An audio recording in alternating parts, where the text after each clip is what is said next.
My colleague Reya El-Salahi has been at Westminster for us today, following all the action. She has more now on some of those points, as well as some of the reaction to the spending review. Let's just start first with the Met Police budget. A big shock there.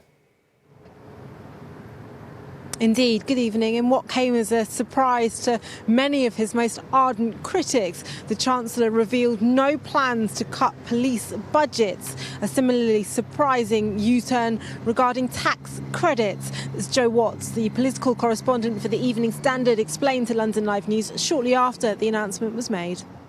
I think there are going to be a lot of happy people out there. This was a really emotive issue. You had people turning up on TV chat shows in tears, challenging ministers. These are people who the Tories said that they would support. And there is that very sort of difficult quote for David Cameron before the election when he said tax credits wouldn't change. But George Osborne, it seems, thought that he could get away with some sort of big change just after winning the election, but he met a lot of opposition, indeed from his own party and his own MPs. He met a lot of opposition. He was blocked in the Lords, and he had to be seen to be doing something, but he's gone a lot further than people thought. Joe Watts there also sharing his thoughts on other key issues for Londoners. The news that councils across the capital will be able to increase council tax by up to 2% to fund social care. There's been a huge debate going on over the past few years about how we pay for social care. We're an ageing population and it's getting more expensive. So what Osborne said today was that he will allow councils to raise an extra 2% on top of council tax, and they can use that money themselves to pay for social care in their area. So depending on what your local council decides to do, it could mean a rise in your annual council tax bill. Of course, the clever bit of this is that not only is George Osborne devolving the power to councils to raise money, he's also devolving to them the political hit that he would have taken if he'd just decided to increase taxes himself.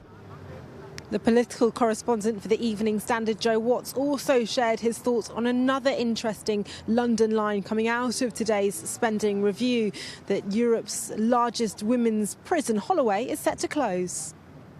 There had been some talk of trying to use public land more innovatively, more efficiently, to make not only money for the public purse, but also for housing as well. And Holloway Prison will be sold. He was also painting it as a sort of progressive move, that they're going to build new, wonderful women's prisons that are much more progressive and will be much better at rehabilitation. But it will also free up a lot of land for house building. And of course, we all know the housing crisis is one of the biggest things on politicians' plates at the moment. Now, this is all news which has been cautiously welcomed today by the head of transport for the business members group London First. There is a lot going on here for London. There's quite a lot to welcome. There will be some challenges, particularly for TfL and its budget within this. So I think the next step is to see what does this translate into. What are the firm plans that Londoners can then rely on, because this is a 4 or 5 year commitment from the government. So we need to then see what that translates into for London. It's not in London's interests to get investment at the expense of other UK cities, in particular other parts of the country. It needs to be a balanced approach. So some welcome news on National Rail Picture, for example, or Roads Investment Programme. But from a London perspective, that's not a reason to not invest in London equally. So this is absolutely crucial, and off this money hangs things like upgrades of the Piccadilly line and other tube lines that haven't been upgraded yet, which are bursting at the seams and desperately need it.